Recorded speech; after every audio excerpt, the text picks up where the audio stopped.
ayaw nilang ilahad o iharap sa taong bayan si Colonel La Chica.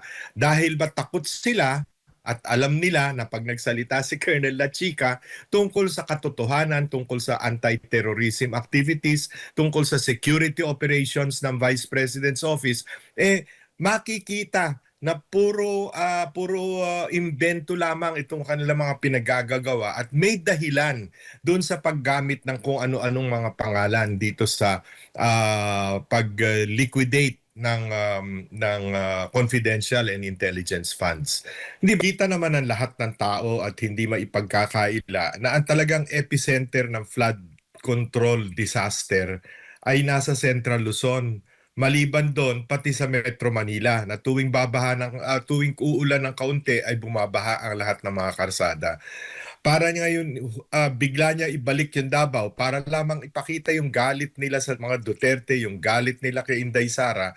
Ayan, babanggitin yung ganyan. Ah, nakaka it has become ko sa English ridiculous na no? It has absurd, no? Ang nangyayaring ganitong mga pananalita galing pa man din sa official spokesperson ng ating pamahalaan na si Attorney Claire Castro. Opo, at parang hindi pa rin sila tumitigil at masyadong allergic pag Duterte at Davao City. Nandun pa rin yung kakibat na sinisiraan pa rin na po. Pero sinasabi rin nila na hands off kami sa impeachment trial laban kay Vice President Sara Duterte. Ginulita, ano masasabi niyo po? Yun nga nakakatawa dito di ba? Laging sinasabi wala kami pakialam diyan, yan ay responsibilidad ng Senado, hindi kami nakikialam. Pero kitang-kita naman ninyo, kaunting makita nilang butas o anuman dun sa nangyayari sa impeachment trial, bigla niyang i-exploit. Ano? Palagi na lang balik siya ng balik sa Davao City. I wonder, siguro Admar, bakit hindi natin imbitahin si Attorney Claire Castro na bumisita naman siya sa Davao. Siya lang mag-isa. At tingnan natin kung yung kanyang naging warm reception sa Canada ay baka makuha niya rin sa Davao City. Akala ko ba unity team tayo? Akala ko ba lagi nila sinasabi kailangan magkaisa tayo para sa ikabubuti ng ating bansa, para umanlad ang ating ekonomiya, magkaisa. Pero hanggang sa ngayon, 4 na taong singkad na silang nandyan sa pwesto. Mamalaki pa nila yung unity na salita. Pero binabaliwala nila ang damdamin ng mga tao sa timog ng ating bansa, sa Mindanao, sa Davao, sa Kabisayaan. At parang ito na lamang Malacanang na sentro ng Imperial Manila, ito na lamang ang may silbi dito sa ating bansa. Opo, for sure, malaki ang role ng communications ng Malacanang o ng Palasyo para makabuild ng magandang imahe ang administrasyon, lalong-lalo na ang Pangulo.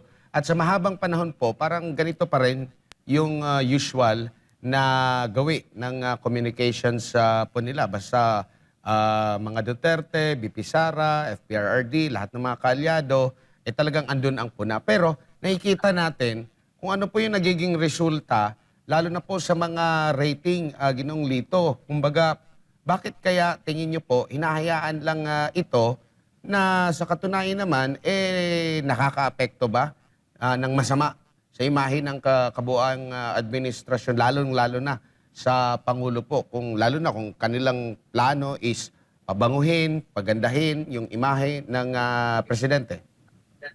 Baliktad nga ang nangyayari. Pero alam mo, classic classic textbook communications tool. Yang pag wala ka nang masabing mabuti tungkol sa sarili mo, sabuyan mo ng putik yung iyong kalaban. Yan classic, no? Kung wala kang masabing mabuti na nagagawa ka, di siraan mo yung kalaban, no? Para miski na papano, baka sakaling bumango ka.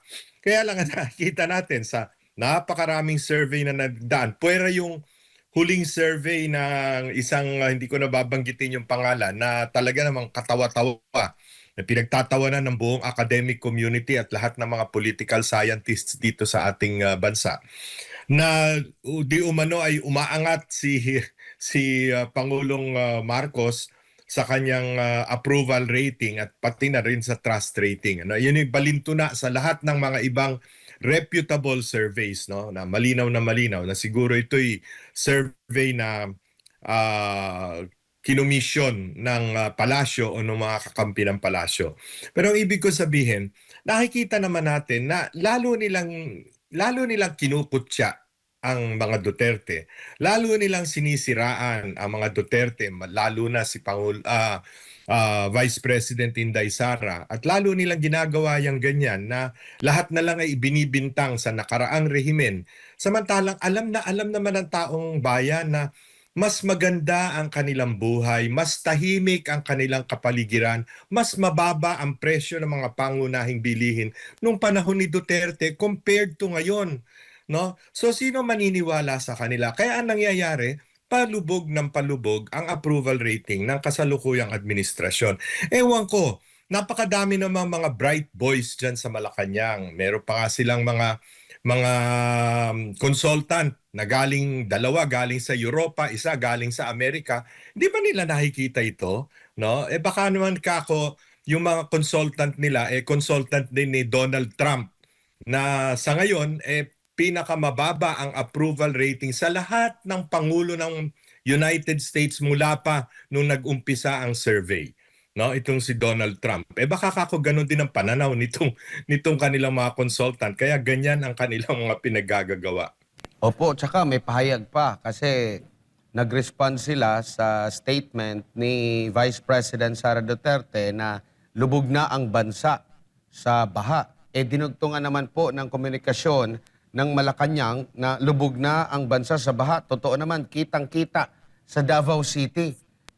Kitang-kita naman ng taong bayan kung saan po yung maraming nagrereklamo at maraming mga lugar na binabaha. Yung mga taga Davao City, andun pa rin yung reklamo. Pero unlike talaga na alam nila na huhupa din.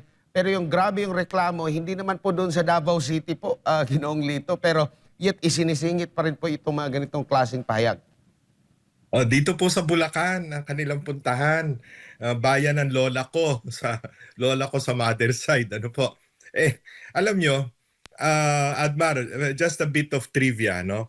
Yung pinsang buo ng lola ko ay naging mayor ng Malolos, Bulacan noong panahon bago mag-martial law at hanggang sa martial law. Yun maliit pa akong bata, sinasama kami para mag-distribute ng relief goods dahil nga binabaha ang Malolos. Pero ngayon lang, at ito alam ng mga taga Malolos, taga Hagunoy, taga Paumbong, Kalumpit, na ngayon lang lumalim ang baha ng hanggang leeg. At pagkatapos, 2 linggo na matapos yung unang pasok ng tag-ulan, baha pa rin hanggang ngayon. Ngayon nga, umaaraw na doon, baha pa din. Sa Mindanao at sa Davao particularly, hindi po ngayon panahon ng tag-ulan. Lumipas na yung panahon ng tag-ulan doon. Tag-araw na po doon. In fact, napakainit ngayon doon sa isang lalawigan namin sa Agusan del Norte. Saksakan po ng init. Kaya pinatitigil na ang mga eskwela sa pagpasok sa eskwelahan dahil hindi matiis ang init na nahihilo na ang mga bata sa init. Ano po? Kaya mano bang gaya nga ng sabi ko, ang tingnan nila ay yung nasa paligid nila, no, pati Cavite, pati Quezon City, Manila, lahat bahang-baha pagka konting ulan lamang, no, imbis na magtuturo sila doon sa Davao. Opo, at nakita naman natin yung grabe ang suporta ng mga taga Visayas at Davao kung pagbabasehan natin yung mga recent survey ng mga kilalang survey firms, talagang overwhelming. At kung gusto nilang makakuha ng suporta doon, lalong-lalo na sa naging payag po ng Pangulo na meron siyang i-endorso na magpapatuloy sa kanyang nasimulan, imposible naman siguro na hindi siya kukuha or mangungumbinsi doon sa ibang mga lugar outside ng Luzon, Ginong Lito. Bagamat hindi binabanggit ng Pangulong Marcos kung sino, nanghihinayang daw siya sa kanyang mga nagawa na mga achievements. Lalong-lalo na dito sa paglaban sa korupsyon. Kung isang tao, ibig sabihin niya si Inday Sara, ang papalit sa kanya. Eh, ano po bang achievements meron? Kaninang umaga po, Admar, nagpunta sa palengke yung isang kasama namin dito sa bahay. Ito, natutuwa lang ako pakikita ko sa'yo. Itong repolyo na to, hindi ito malaki ito ay medium size lang. 100 piso ito. Paano kakain ang mahirap na pamilya ng gulay? Pagka 100 piso ang isang medium size na repolyo. Samantala, pag nagpunta ka sa Baguio at kausap ko lamang ang ilang mga taga Baguio na mga kaibigan ni Mayor Magalong, nabubulok na ang gulay doon dahil sa tag-ulan, dahil sa ulan, dahil wala tayong cold storage facilities na naitatayo simula pa nung panahon na sila'y umupo bilang Pangulo ng Bansa. Hanggang ngayon, drawing pa lang, plano pa lang. Ngayon lang isasaksak sa budget yung mga cold storage. Samantala yung cold storage, sa teknolohiya ngayon, plug and play na lang. Yan pag umorder ka halimbawa sa Japan, sa Taiwan o sa China, isi-ship dito sa loob ng 2 linggo tapos na yung iyong cold storage kasi parang Lego na lang yan ngayon, no? Bakit hindi nila magawa yon noong pang-umpisa? Ngayon na nakikita nila salantang-salanta ang ating mga maggugulay doon sa Baguio, doon sa Benguet, sa kanila iisipin yung cold storage facility. Saka lang nila isasaksak sa budget. Opo. Ang corruption po, paglaban sa corruption ay patuloy na nangunguna sa mga nais ng ating mga kababayan na masolusyonan. Sinasabi po ng Pangulo na sa kanyang termino lang daw po talagang lumaban ng husto dito sa korupsyon, lalo na daw yung pagkakabulgar sa flood control anomaly. Pero Sir Lito, kung talagang masinsinan at nais talaga ng Pangulo na mawakasan itong korupsyon, may mapanagot dito, ito'y makakatulong sa kanyang imahe na mapaganda. Pero hanggang sa kasalukuyan, hindi pa rin po ganun kataas ang kanyang rating. So ibig sabihin ng taong bayan ay hindi naniniwala dito. Pero malaking tulong ito kung talagang siseryosohin niya para sa kanyang siyempre, gumanda yung kanyang imahe. Alam mo, Admar, ang malungkot dito sa ating Pangulo at sa ating pamahalaang kasalukuyan ay tinatawag nating governance by optics. Kung basta PR lang yan. Isang soundbite lang yan. Kaya doon sa kanyang zona, yung soundbite, mahiya naman kayo. Akala niya hanggang doon na lang sa mahiya naman kayo. Yung mga katapat niya na nagsisipalakpakan, puro naman walang hiya liban sa iilan. No? So, hanggang ngayon, walang hiya pa rin sila. Andiyan pa rin sila, namamayagpag pa din. At dito sa 7.2 trillion budget na kanilang ipinanunukala bilang National Expenditure Program, punong-puno na naman ang mga butas na pwedeng pagsamantalahan ng mga walang hiya, ng mga gustong kumita habang ang taong bayan ay naghihikahos, no? Kaya wala kang makikitang para bang silver lining, wika nga, no? Yung dito sa ating kasalukuyang administrasyon na mapapaganda man lang o maiibsan man lamang ang hirap na dinaranas ng taong bayan. Opo, dako naman ako dito sa mga recent na mga ganap sa impeachment lang po, Sir Lito, no? Meron pong desisyon kahapon ang impeachment court patungkol sa sub judice rule. Tingin niyo po, overdue na ito dahil sa kaliwat kanang mga side comment, mga pahayag, outside, inside sa impeachment court. At ang kapansin-pansin dito, which is napuna din ito ng presiding officer, halos lahat sa panig po ng prosekusyon. Ito ba'y napapanahon lang pero ang napansin ng ating mga kababayan after ng desisyon, meron ulit Senator Judge na may gumamit na naman po ng hindi kaaya-ayang mga termino laban sa isang witness. Yun na nga no. Malinaw na malinaw dahil binasa naman ni Senator Chis Escudero yung mga quotations na naglipana sa media, pati sa social media, na halos lahat naman, I think 90% o baka more, galing sa mga prosecution lawyers, no? At makikita rin natin, ito kitang alam na alam ng taong bayan nito eh. Ang ating or subject rather nitong impeachment trial, iisa lang ang tagapagsalita, si Attorney Michael Poa. Yung kalaban, maliban sa isang damukal na mga private prosecutors ang kanilang kinuha, meron pa silang mga panel of spokespersons, no? Na siguro mga 7 o 8 yon. Na pagkatapos ng bawat trial, andyan na kagad sa telebisyon at kung ano-ano na pinagsasabi, ini-interpret. Bagamat ang karamihan naman dito, hindi naman abogado. Nagtataka ako sa, saang ano karapatan para magsasalita, no? Tungkol dito sa mga punto sa impeachment trial, no? So, kung ba sa a bit late na nga ito dapat noon pa siguro nilatag na mabuti ni presiding judge Escudero yung lahat ng mga do's and don'ts dapat no dito sa mga pananalita ng mga nagmamasid ng mga spokespersons sa impeachment trial, maging ang mga officers of the court, yung mga abogado doon.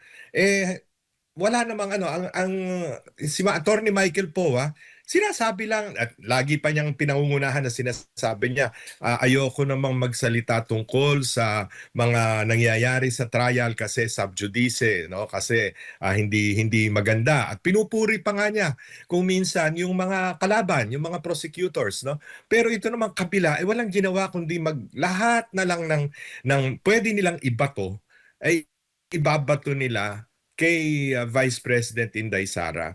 Kitang-kita ng taong bayan yan no? Na pagka ikaw wala ka nang ginawa kundi hampasin ng dumi at kung ano-anong mga imbentong kasalanan ang isang opisyal na hinalal nila 4 years ago nung napakaraming boto, ang simpatya lalong mapupunta kay Vice President Inday Sara.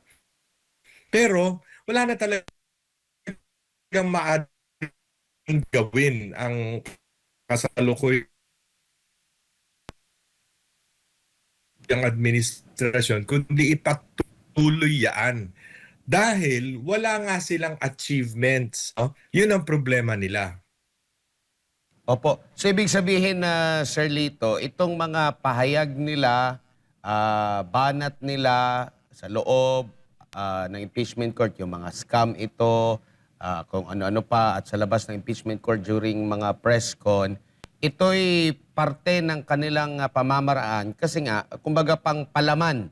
Dahil hanggang sa kasalukuyan, wala na magumpisang impeachment trial, hindi pa rin matumbok ng husto na merong impeachable offense na nagawa ang Vice Presidente na talagang malinaw na mayroon siyang ginawang mali. Kaya dito na lang idinadaan sa public trial.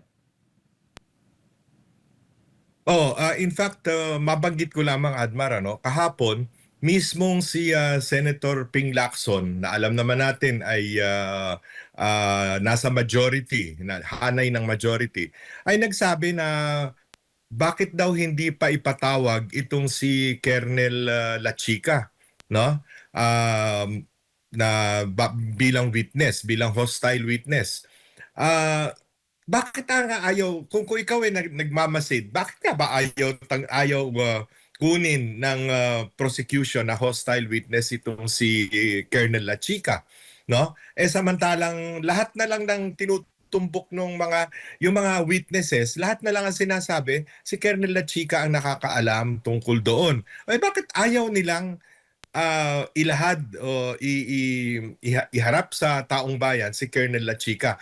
Dahil ba takot sila at alam nila na pag nagsalita si Colonel Lachica tungkol sa katotohanan, tungkol sa anti-terrorism activities, tungkol sa security operations ng Vice President's Office, makikita na puro imbento lamang itong kanilang mga pinagagagawa at may dahilan doon sa paggamit ng kung ano-anong mga pangalan dito sa pag-liquidate ng confidential and intelligence funds.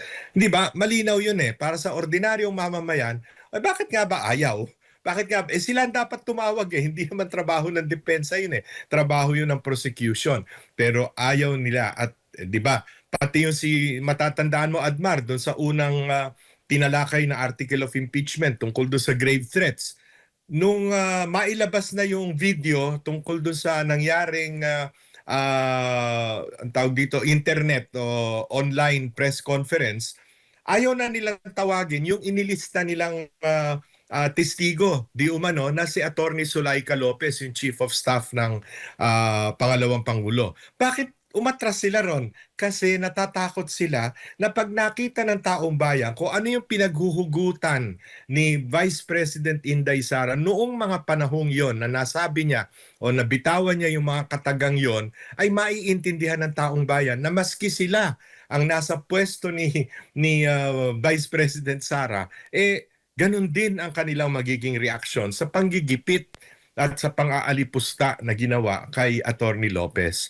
So makikita, ang taong bayan, ang problema kasi dito sa mga nagdudunong-dunungan sa Malacanang at sa ating pamahalaan, hindi sayad sa lupa ang kanilang mga paa. Hindi nila alam kung paano mag-isip ang ordinaryong Pilipino. Huwag na natin sabihing masang Pilipino. Huwag na natin sabihin yung mga mahirap na Pilipino lamang.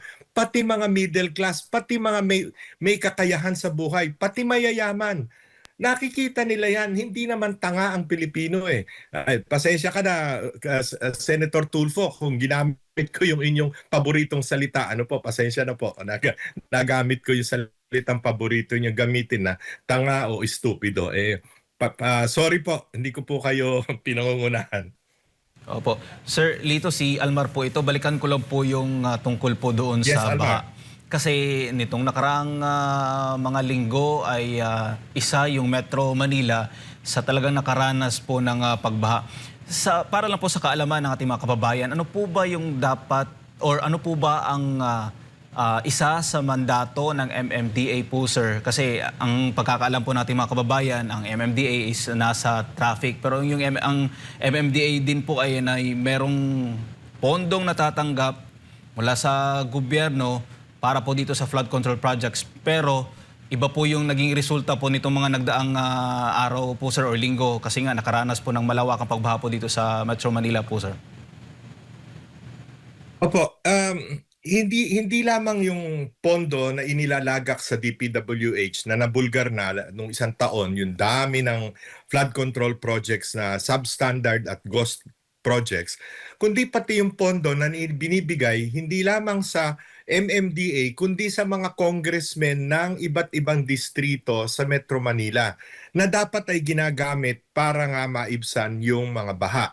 Pero nakikita natin, wala ring nangyayari. Well, sige, pagbigyan natin ng konti. Halimbawa, doon sa Araneta Avenue, sa pagitan ng Caloocan at Quezon City, na dati lampas ulo ang baha, ngayon hanggang leeg na lamang. Maraming salamat po sa inyong nagawang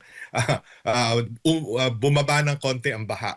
Pero, tingnan po ninyo yung sinabi kamakailan lang, nakita ko sa social media, yung pahayag nitong mayor ng City of Manila, si Isko Moreno Domagoso, na sinasabi niyang nilahad niya kung magkano ang natanggap na flood control na mga projects ng bawat distrito ng Maynila. Yung pong dalawa doon na pinakamalaki ang mga nakuhang flood control, yung isa 4 billion, yung isa mahigit 2 billion. Yun po yung mga kasama doon sa nakikita natin araw-araw yung kanilang pagmumukha doon sa impeachment trial. Sila po yung taga-usig, sila po yung taga kung ano-ano mga binibitiwang salita. Meron pa isang pastor diyan na naging congressman dahil sa pagmamanipula ng COMELEC.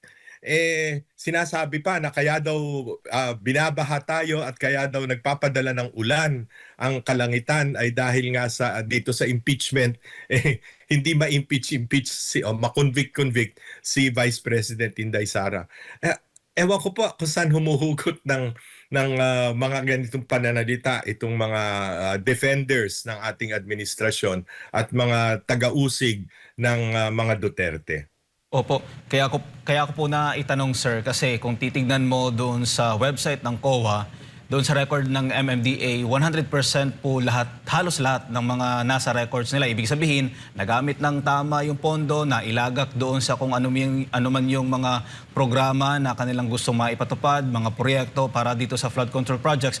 Pero iba po yung naging resulta kapag umuulan na po. So, sa tingin po ba ninyo, dapat din po bang imbestigahan itong MMDA, sir, sa mga nangyaring pagbaha nitong nakaraan? Considering na makakaranas na naman po tayo ng mga pag-ulan kasi nga may mga bagyo pa po tayong aasahan sa mga susunod pa po na mga panahon, sir.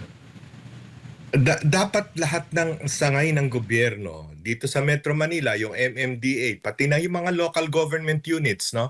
Dapat imbestigahan kung ano ang kanilang mga naging sins of omission or commission patungkol sa flood control.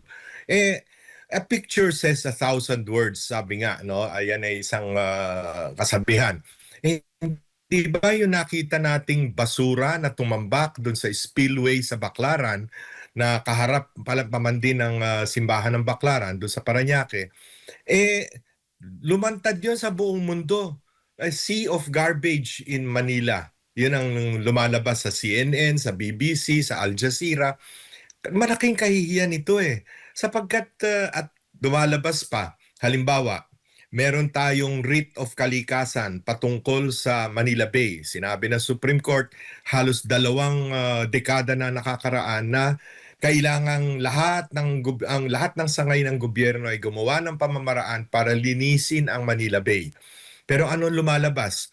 1/3 of the whole world's plastic garbage dito sa Pilipinas nang gagaling. 1/3. Talo pa natin ang India.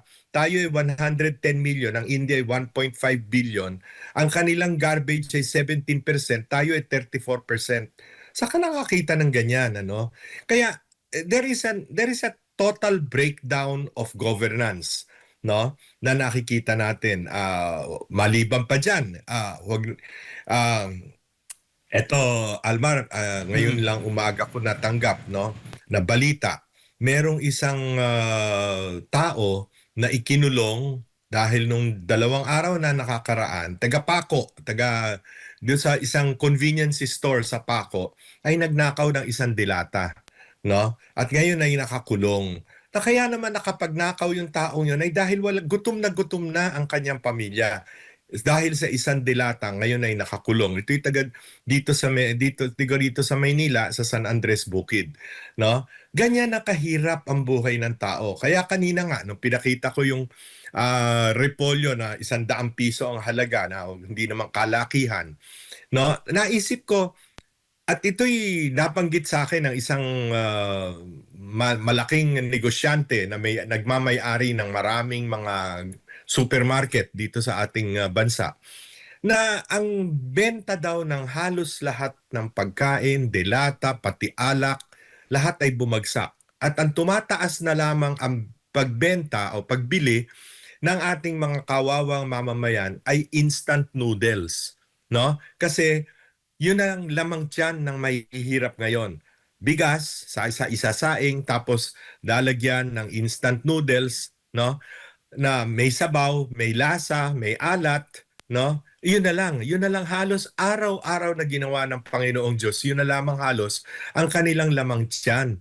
Pag ganyan ang pinapakain natin, lalo na sa ating kabataan, lalaking mga morons yan. Lalaking walang ipapasok sa ulo niyang mga yan pag pumupunta sa eskwelahan.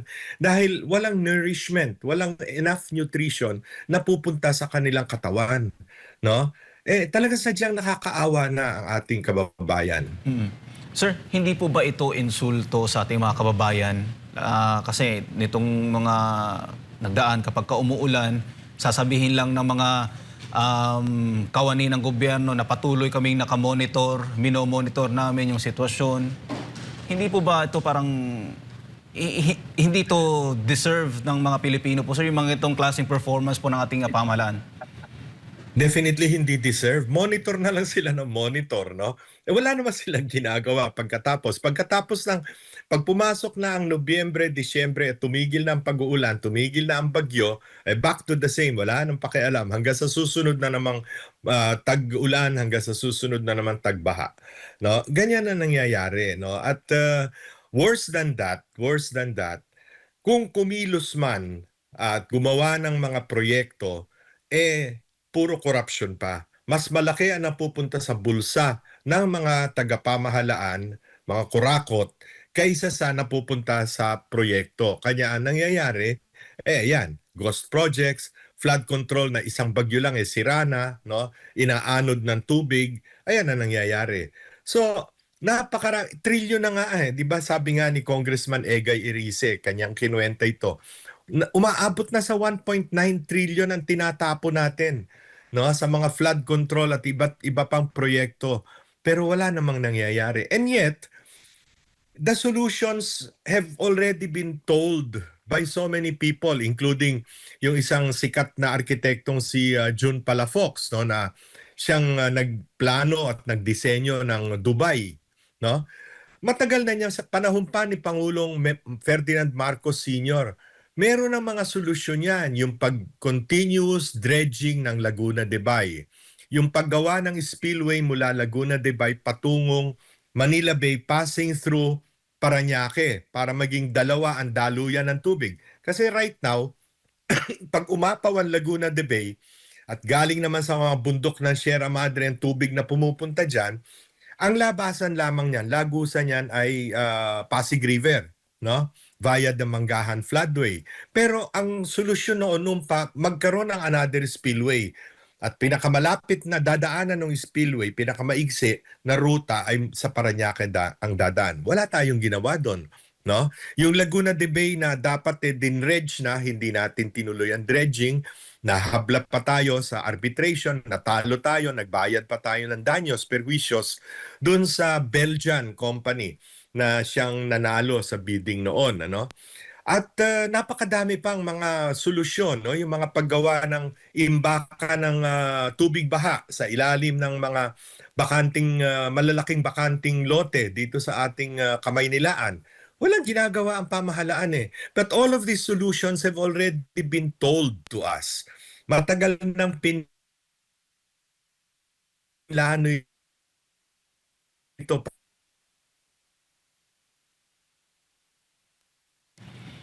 Opo. panahon pa nga ni dating Pangulong Ferdinand Marcos na ang kanyang anak, ang presidente, meron ba imbis na flood control project, diretso sa bulsa ng mga magnanakaw? Kaya ko po na itanong, sir, kasi may mga nasa pamahalaan na parang tila ginagamit din na kumbaga kumukuha din ng atensyon gamit itong kapag bumabaha. Kasi nga yung dito sa MMDA, itong si Torre ay may mga pictures o post. Hindi naman masama yung post niya, pero yung ganitong estilo, sir, na kumukuha ng simpatya, na kumukuha ng hindi ko makuha yung tamang term, pero yung may mga plano sa susunod na eleksyon kasi may mga nagsasabi na tatakbo daw itong senador, kaya nga umeepal kapag may mga ganitong sitwasyon po, sir. Ano po masasabi po ninyo Yun dun na nga, umeepal. Opo. Talagang balita ko sa mga sources ko talagang may balak na tumakbo sa mas mataas na tanggapan katulad ng Senado. Pareho rin nung nakita nyo sa Pampanga ba yun na nagpunta si Secretary Vince Dizon dahil trabaho naman niya yan, DPWH siya, nagpunta kasama si bagong Cabinet Secretary Benhur Abalos. Hindi naman trabaho ng cabinet secretary yun, pero ando doon at nagkokomento rin tungkol sa baha, no? Yan ang mga taong alam natin na may mga balak na tumakbo sa posisyon na naman sa darating na halalan. Kaya puro politika ang inaatupag ng ating pamahalaan at ang mga galamay ng ating pamahalaan. Hindi iniisip yung kasalukuyang paghihirap ng taong bayan. O ito, pumatak na naman, lumakas na naman ang ulan dito sa amin, ano? Ewan ko dyan sa inyo sa Makati. Pero ganyan no? At alam naman nating taon-taon tayo ay dinadaluyan ng 20 hanggang 21 bagyo. Alam natin yan Maliit pa tayong mga bata, yan ang ating geographical curse, wika nga, no? Talagang daluyan tayo ng mga baha at daluyan tayo ng bagyo. Ano ginagawa natin, no? Opo. Sir, panghuli na lang siguro dito sa issue ng baha, sir. Kapag ka umuulan, laging sinasabi ng ilan sa nasa pamahalaan, lalong-lalo na yung Pangulo, ay sinisisi yung ulan. Kaya nga bumaha daw kasi umulan. Ito po bang statement na to ng Pangulo po, sir, at ng ibang mga nasa pamahalaan, itong mga politiko na sinisisi yung ulan kasi nga sinisisi yung ulan sa pagbaha? Ito po ba yung indikasyon o ito na po yung patunay na sa sinasabi noon ni former President Rodrigo Duterte na isang weak leader po si BBM, sir? Malinaw naman yan Hindi na natin kailangang ulit-ulitin yan. Noong pa, sinabi na ni Pangulong Duterte at pagkakamali din ng kanyang anak na si Vice President Inday Sara. At marami naman sa atin, ang mga na-loko, wika nga, no? Na naniwala na posibleng gumanda ang buhay ng tao pag nagsama si Vice President Inday Sara na siya naman talagang nagpapanalo kay Pangulong BBM, ano? Pero tingnan mo na lang yung nangyari nung nakaraang linggo. Halos buong linggo walang klase at walang trabaho, no? Hindi kasi dahil nga sa baha. Pareho nung anak ko, galit na galit nung isang linggo kasi yung apo ko, yung anak niya, na dapat ay nagpumapasok sa eskwelahan, kuminsan dinala na sa eskwelahan pagdating doon walang klase, no? Ang mahal-mahal ng tuition na bayad mo ko, ikaw ay middle class ang klase. Anong dunong ang papasok sa ating mga kabataan kung ganyan ang ganyan? Yung trabaho na natitigil, binibili yung kawawang mga na naglalakad sa baha pagkatapos walang masakyan dahil din sa baha, hindi nakapasok sa trabaho, walang sweldo, no? The physical and economic cost of flooding, brought about by rains, no, is it's such a monumental problem, no? The impact on the economy is so much, no? Kaya pati presyo nga ng mga gulay at lahat ng pangunahing bilihin nagsisipagtaasan. May solusyon naman gaya nga na sabi ko kanina, maraming solusyon na nailahad na sa atin. Bakit hindi ginagawa? Bakit ngayon lang na dito nga sa bagong project, sa bagong budget nila na 7.2 trillion ay nagkaroon na naman ng flood control. Meron na namang ipapasok sa flood control na 107.4 billion na flood control projects. Sa National Expenditure Program pa lang yan. Pagdating yan sa Kongreso, dadagdagan na naman sigurado yan ng mga dorobo dun sa ating lehislatura, no? Para kumita na naman sila dahil eleksyon na sa susunod na 2028. Opo. Sir, last na lang on my part. Doon po tayo sa impeachment po, sir. May mga senator judges na nakikita na parang tila meron na silang conviction. Alam na nila kung ano yung mga, kumbaga, sino yung sisisihin dito sa impeachment. Tapos may mga senator judges naman na kapag hindi nakuha yung gusto nilang sagot, ay yun nga, nasasabihan ng tanga, sir. Masasabi po ba natin na for show na lang po itong impeachment trial at alam na natin na kung ano yung magiging boto ng halos ng majority ng mga senators po, sir, dito sa impeachment trial po? Dalawa ang nakikita ko pangitain dyan sa impeachment trial.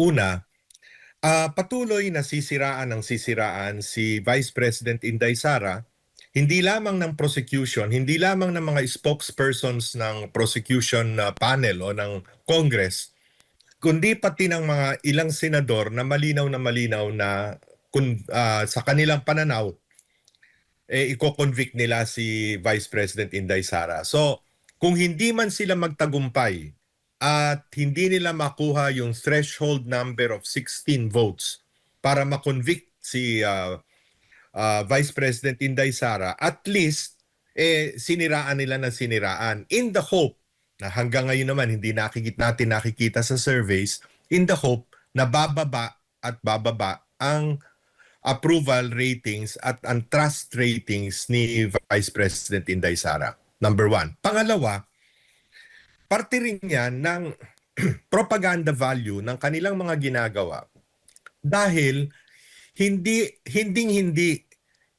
isusurrender ng kasalukuyang administrasyon ang posibilidad na makonvict si Vice President Inday Sara. Gagamitin nila ang lahat ng pwede nilang gawin, kasama na yung pamimili. Wika nga kung nung panahon ni Pangulong Noynoy Aquino dun sa Corona impeachment trial, dinaan sa pork barrel, sa PDAF, no? Tinatawag na PDAF, na dinagdagan ng anywhere from 50 million, ganun kaliit no, 50 million to 100 million each. Ngayon sigurado billion-billion ang pinag-uusapang projects o pinag-uusapang ilalabas para masuhulan ang pwedeng magpasuhol para mag-convict kay Vice President Inday Sara. At the same time, nagawa nila yung kanilang panaginip, pangarap nila na masiraan si Vice President Inday Sara. Pero ako na may nagpapasalamat dun sa mga matatag na mga miyembro ng minoriya at ilang mga independent sa majority na pag nagtatanong, nakikita mo na ang gusto lamang malaman ano ba ang katotohanan, no? Whereas merong mga ilan dyan, no, na talagang wala sila, talagang kasangkapan na lamang sila, instrumento na lamang sila ng Malacanang upang mapabagsak si Vice President Inday Sara. And that is the reason also kung bakit batay na rin sa mga surveys, parang walang interes ang taong bayan sa nangyayari sa surveys, sa impeachment trial. Hindi na nanunood. O makinig man, kapraso, pakikinggan, tapos magsasara na ng kanilang mga cellphone, magsasara na ng kanilang TV. Dahil parang kung basta ang taong bayan na nakapag-conclude na sila in their minds, no? Na-conclude na nila na ito'y paninirang puri lamang, itong impeachment trial, no? Ito'y politika lamang ang dahilan, hindi accountability, hindi transparency, hindi justice. Ito ay paninira lamang at pamumulitika lamang. Kaya hindi na nakikinig ang taong bayan baliwala na sa kanila. Wala. Magkaaksayahan mo pa ba ng panahon yung impeachment trial? Ganun na nangyayari ngayon, no, Almar? Alright. Siguro sir, huling message nyo po sa ating mga kababayan na sumasalo po lahat ng problema dito sa ating bansa po, sir. Well, sa ngayon, at tatapatin ko ang ating mga kababayan, wala akong nakikitang magiging improvement o pagbabago sa katatayuan ng ating buhay between now and election ng 2028. Umasa na lamang tayo na sana tayo na rin mismo, nasa kamay naman natin yan, tayo ang susulat ng boto natin, sana naman ay magkaroon ng tunay na pagbabago pagdating ng 2028. Maghalal tayo ng Pangulo na may tapang, may malasakit, at talagang gagawa, makikinig, makinig sa pulso ng taong bayan. At gagawin ang tama, hindi lamang para sa kasalukuyan, kundi sa susunod na henerasyon ng ating mga anak, mga apo. No? Dahil talagang ngayon, binabasa ko yung ating 7.2 trillion budget, the highest in history, na tumaas by more than 500 billion pesos compared dun sa nakaraang taon. It's more of the same Wala ako nakikitang pagbabagong totoo no? Cosmetic changes here and there, but when you look at it deeply, i-analyze mo ng husto, makikita mo na it's more of the same. It is a political budget, no, intended for the 2028 elections. Pero huwag tayo magpadala dyan. Isipin na lang natin kung gaano ang hirap ng buhay natin ngayon, ayaw nating ipadanas sa ating mga anak, sa ating mga apo, sa susunod na saling lahi yung hirap na dinaranas natin ngayon. We have to vote for change in 2028. So yan lang po ang aking huling mensahe sa ating mga nanonood. Alright, maraming salamat po sir sa inyong pong oras. Salamat din sa iyo, Almar, Admar, mabuhay kayo. Ayan po mga kapartner, si Sir Lito Banayo po isa pong political analyst.